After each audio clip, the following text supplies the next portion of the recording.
Well, friends, it is good to be with you. We always want to welcome our online folks. Thanks for joining us. If you're new here in the room, we're really glad that you're here. Thanks for being a part of this. If you are new here in the room, we sure want to encourage you not only to stop by the New Here desk right outside the doors, but there's a little blue card there in the pews that says, "Tell us you're here." If you don't mind filling that out, we sure would appreciate it. It would help us to know who's with us. You can just either drop it in the plate when that comes a little later, or you can drop it out at the New Here desk when you stop by to get your gift. So the great myth. And you love that music. It just kind of sets the tone, right? The great myth. And I don't know about you, but when I was in, I think it was middle school, I don't really remember when it was, but when we started learning about mythology, right? The Greek mythology or Norse mythology, loved Hercules and Poseidon and all that kind of stuff, right? It was interesting. It was fascinating. It kind of helped us learn there was something beyond us and something sort of out there, right? And then as we got older, we started learning about myth in general, this concept that there are these beliefs or understandings that are sort of beyond who we are, myth, legend, fairy tale, those kind of things, right? And that's why we wanted to offer this series called The Great Myth, because we recognize that we live in the midst of myths all the time. So what are myths? These things that we don't fully understand. So there in your notes, if you've either got your app out or your notes in your worship guide, a myth is a widely held but false belief. Widely held, many people understand it, many people believe it, many people have heard it, many people understand it, right? Widely held, but false. It's not true. My hunch is you've got two or three of those you could probably just call off, things that I've heard, things that I've grown up with, things that I have kind of believed, but they're really just false. They're not accurate. They're not really true, right? That's where we want to fall this next several weeks is the great myths. Because as it regards generosity and giving and wealth, I think there's a bunch of them. I think we live in this cloud of myths, these widely held beliefs that are not actually true. We're going to identify three of them. One is it's not enough. I can never have enough. There's no way I can make this happen. One is it's all mine and only mine. I work hard for it and it's mine and I can treat it as I wish. And another myth is it's just not possible, in particular with regard to the tithe. It's just not possible.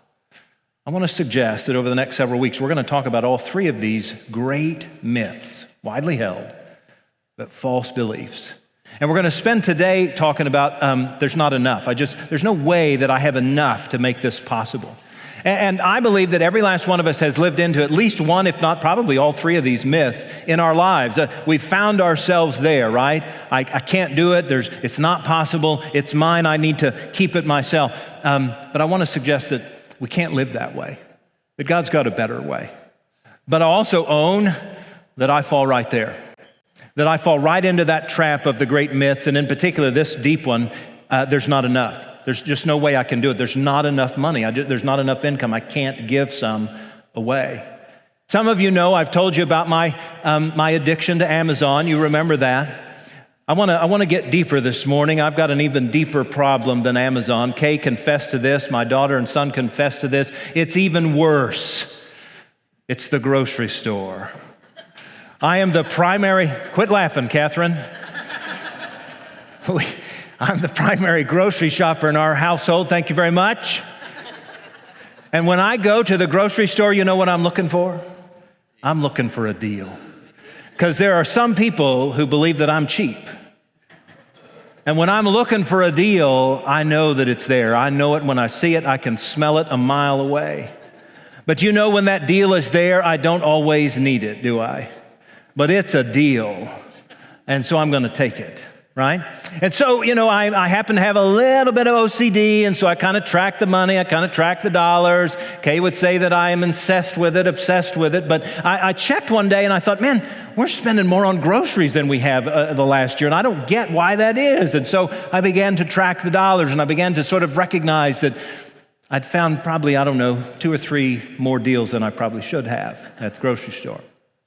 So I thought, well, how does that manifest? What does that look like? And so I went into the pantry, and I went to the back of the pantry where we keep kind of the extras, the stuff that, just in case we get there. And the back of the pantry looks something like this.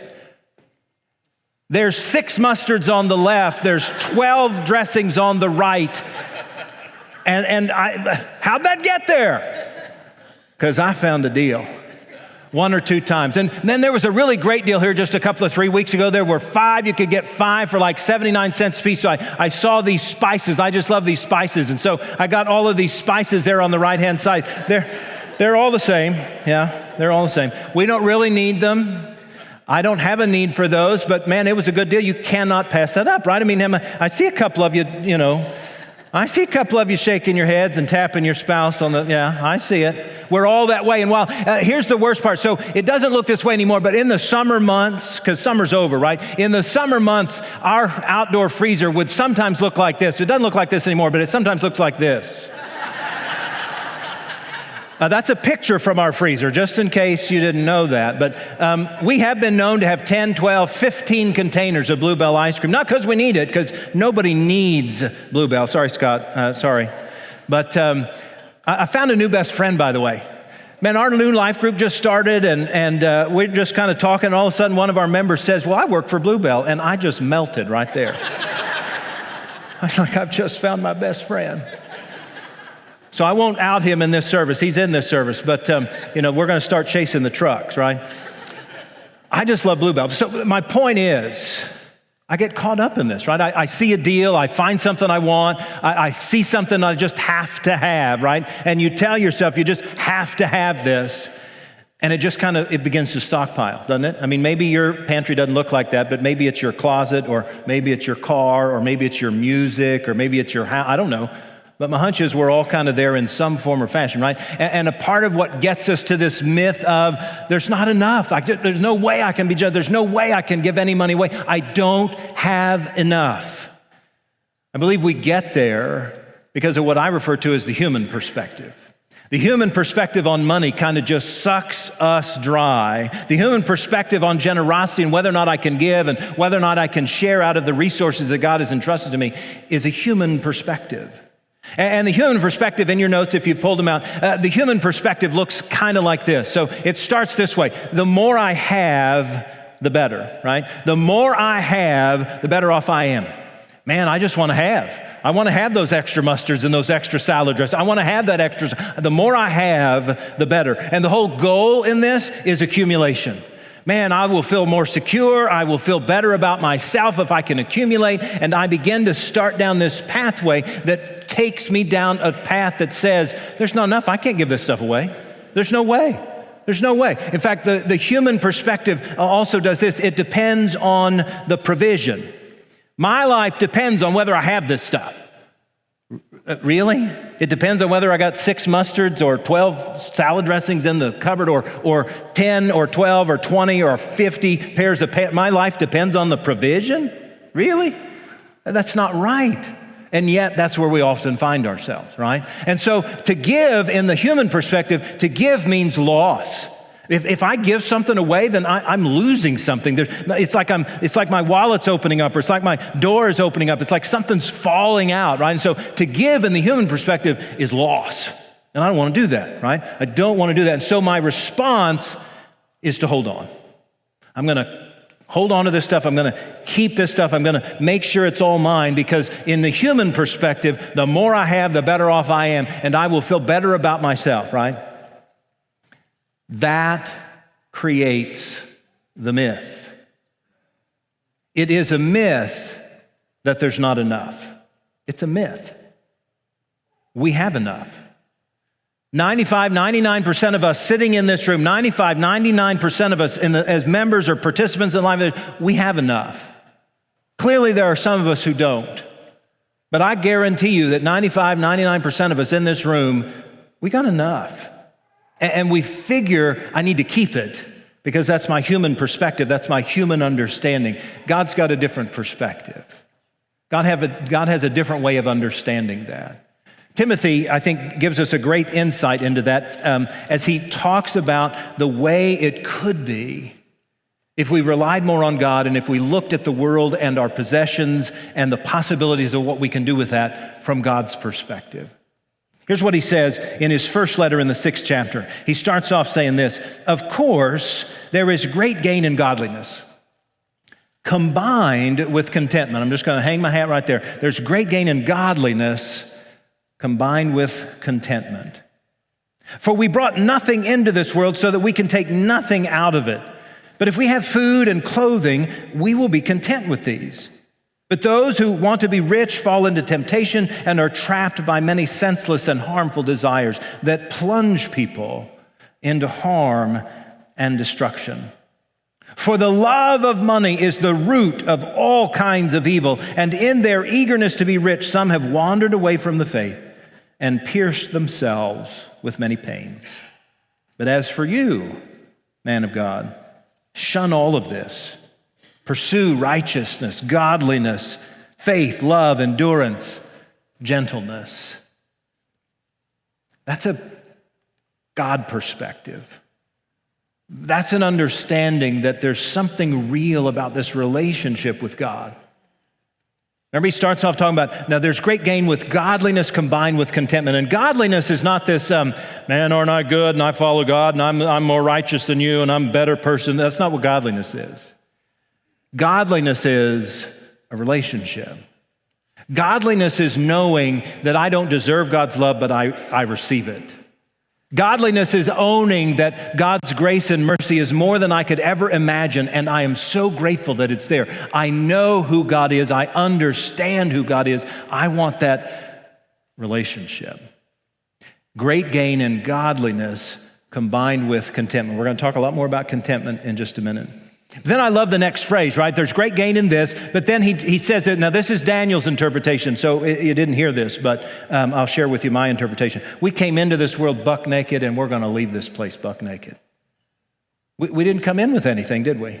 I mean, quite literally, I don't know if you were in the room or not, but you were buck naked when you came in. Did you know that? I love the way Mike Slaughter, who's a retired pastor in the United Methodist Church, he says it this way: there are no closets in the womb, and there are no trailers at the back end of hearses.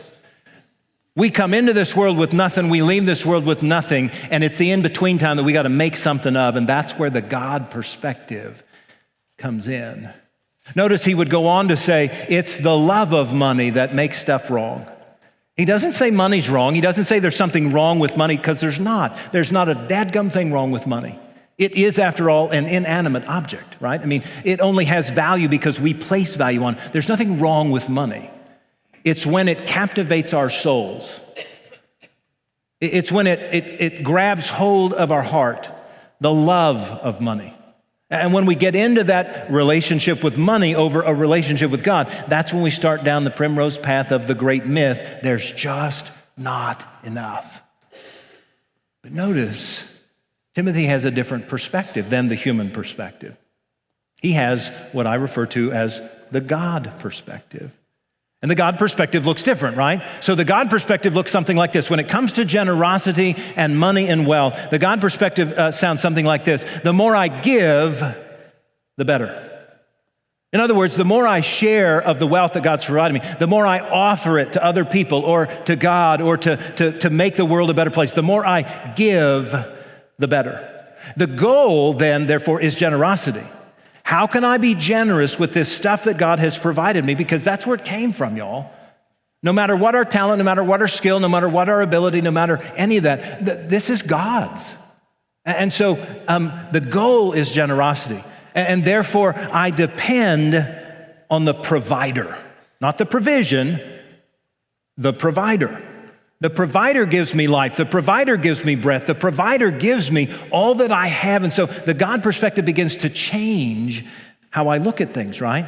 And so then from the God perspective, to give, and that's gain. It's not loss. To give is an opportunity. To give is a blessing. To give is to help other people. To give is to strengthen a relationship with God. And therefore, my response to any time I'm asked to give is to share. It's not to hold, it's not to keep, it's to share. I want to offer something more to somebody else. So that's the God perspective, and it begins to change everything. It changes our whole outlook on life, it changes our perspective on the way we ought to do things, and it changes our relationship with God. Because the great myth is that there's not enough to give. I don't have enough. There is no way. I can't be generous because there's just not enough. I want to suggest that that myth gets started because of that human perspective. It's all mine. I'm going to hold it. I need that for my security, and I'm going to make sure that it's all for me and nobody else. But the God perspective helps us to overcome that myth. So I just want to lay out a couple of things that I believe can help us to overcome the great myth. The first is this, and it's both as obvious as it comes and as difficult as it may be. The first way we can overcome the great myth is to simply trust God. Trust that God knows better than us. I believe that, but trust causes me to step into that, right? It's one thing to have an intellectual understanding. God's going to take care of me. God's going to provide. God's got a better way. God has this handled. God understands, right? That can all be an intellectual endeavor, or it can be a trust endeavor. There's a reason the great wisdom writer, when writing Proverbs 3:5, said, "Trust in the Lord with all of your heart. Don't lean on your own understanding." Because our own understanding says, I need to keep this. Our own understanding says, this is mine. I don't have enough for you. I just have enough for me. And we stockpile, right? Trust. The second is gratitude. The second way to overcome the myth is just be thankful to God. Be thankful for my circumstances. Be thankful for my provisions. Be thankful for my relationships. It is amazing how gratitude can change everything about life itself. I think that's why the author of 1 Thessalonians put it this way in 5:18 when he said, "Give thanks in all circumstances, for this is the will of God for you in Christ." Give thanks in all circumstances. Now, I get that it may be hard in a lot of circumstances. If I lose a spouse, if I lose a job, if I lose a child, if something is taken from me, it's hard to give thanks. It genuinely is. But if you've ever known anybody who was able to do that, as I have known among many of you in your deepest, darkest hour, when you were still able to give God thanks for something, maybe it was the fact that you got to spend time with this loved one who is no longer with you. Maybe it's the fact that they had impact on your life and you're grateful for that. It's that gratitude that helps us move through grief to get to the other side. And it's that gratitude that changes our perspective from woe is me to I can do this. It's the same way with our stuff. If I'm grateful for my stuff, whatever it is, my relationships, my house, my car, my job, whatever, if I'm grateful for that, then it changes how I look at that and how I perceive the world. And it can make a huge difference in how I live and how I share. Because there's great gain in godliness combined with contentment. Third way I think we overcome this myth of there's not enough is to simplify our lives. Have you ever noticed that we got busy schedules, busy pantries, busy activities, busy lives, right? I mean, we're just busy. And it's full of all kinds of stuff. Sometimes it's stuff and sometimes it's activity. And we feel like we're running ragged and we don't have time for God, or we don't have time for church, or we don't have time for faith, or we don't have time. And we realize, and I need to breathe. I need to stop and pause. I need to do something about this. And I think to simplify makes a big difference.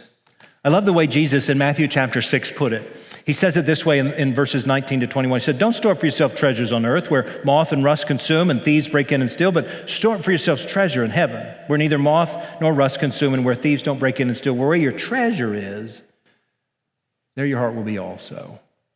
And that syntax, that ordering, that grammar, man, it's important. Where our treasure is, there our heart will be. It's not the other way around. So wherever we place treasure, whether it's in stuff or whether it's with God, that's where our heart goes. That's how we follow. And it makes a tremendous difference to then therefore simplify. And here's some things that I think help us to simplify. One is to just stop comparing. Stop it. Quit it. Quit looking at the Joneses and the Smiths and the Johnsons, right? Quit it. Quit looking at what they drive or what they live in or what they wear or how they act or what they're active. Quit it. What does that do but make us feel miserable? What does it do but make me feel less than? And then I can't be thankful. And then I have a hard time trusting, right? It's like this gradual progression.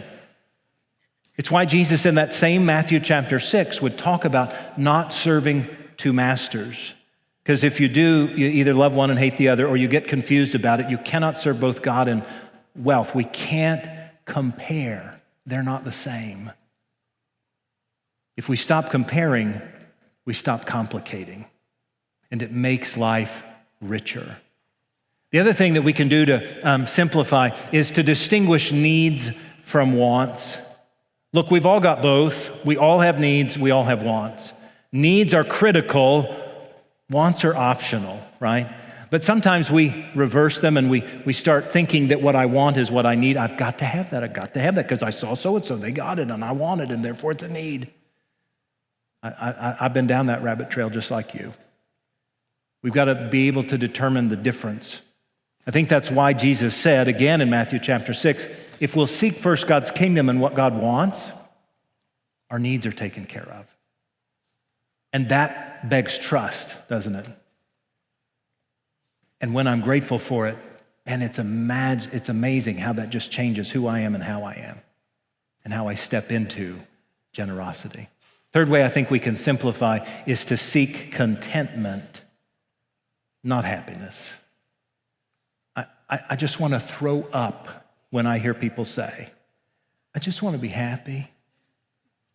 I just want you to be happy. Now look, there's nothing wrong with happiness, right? I mean, happiness is a good thing, but happiness is always contingent upon something outside of me. A person, a thing, an event, a circumstance, that makes me happy. Contentment, on the other hand, comes from within. Contentment is an understanding that I can be well even when I'm not well. Contentment says I have peace even when there's not peace around me.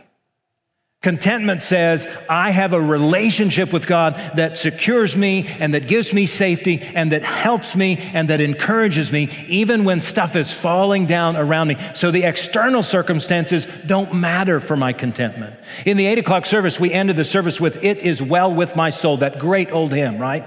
We don't sing hymns in here very much, but that hymn is all about contentment. Some of you know the story behind that hymn. That man who wrote those words lost his children and his wife in a tragic shipping accident overseas.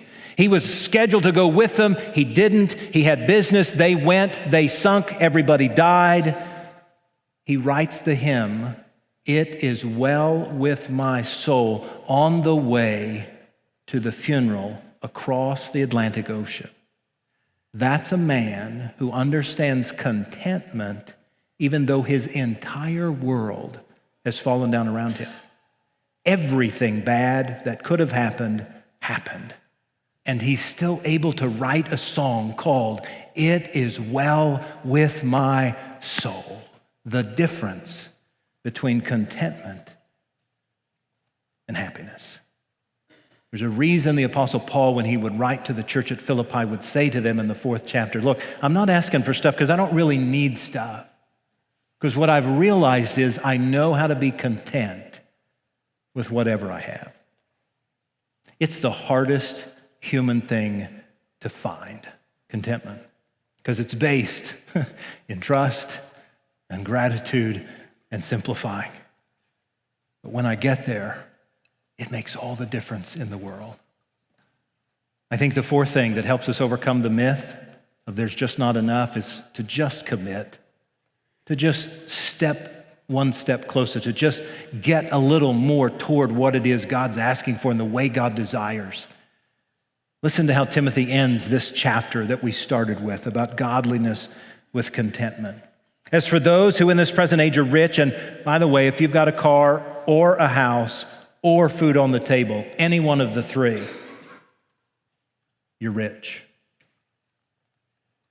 Command them not to be haughty, or to set their hopes on the uncertainty of riches, but rather on God, who richly provides us with everything for our enjoyment. They are to do good, to be rich in good works, generous and ready to share, thus storing up for themselves the treasure of a good foundation for the future, so that they may take hold of a life that really is life.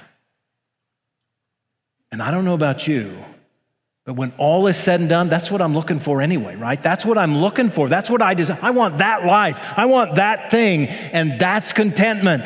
And that overcomes the myth. And that helps create in me a desire to share and to be generous. There's a great story from a great family in the life of this church. They sit in this service every single week, and they've discovered contentment and that they have enough. And so I want to encourage you to hear their story because it's a powerful story that shares a powerful truth. Watch. Well, one thing I believe and I think is also biblical is that everything in the world belongs to God anyway. And so this idea that we're responsible for all we've been given is a myth. And if you have that framework or that mindset, it makes tithing just a natural part of what you're doing because it's not yours anyway. Well, I was raised in a family that believed in tithing. And when I got divorced, the first thing that I kind of realized was, oh no, do I have enough? Am I going to have enough money to feed my kids, to buy their prescriptions, to pay my bills? And that was a real hard struggle for me. And I kind of stopped tithing for a while and realized during that process of budgeting and minimalizing my expenses that, yeah, God's there and He's always going to provide for me. And I do have enough. You know, contentment is, in my mind at least, is being happy with where you are and what you've been given. And so there is always, if you're looking in the secular world, something better out there, always. And if you're just content in your faith and if you're content in where you are, it seems to me it makes it much easier to know that you have enough and know that you probably have more than you need. To give back to God and give back to the people and be generous, even in a time that seemed kind of tough at the time, I did have enough to give. So it was a way to, I guess, kind of think about one of those myths of what if I don't have enough? But I think you always can find where there's extra. I was definitely blessed in that way. It's a myth, friends. We have enough. It's a myth that we no longer can hold to. We've got to find and live into the truth, the power of God's provision, the great provider of life itself. I'm grateful for so many of you who've chosen to outrun the myth and to allow that to just be completely obliterated. Thanks be to God for that powerful gift. I want to issue us two challenges because there's nothing better than a great relationship with God, godliness, combined with contentment. And one of the best ways I know is through prayer. So, you know, this past week you got this brochure in the mail, or you've got it right here in the bulletin with you this morning. And one of the requests is for you to spend some time with God in prayer. And so I'm going to respectfully challenge everybody here.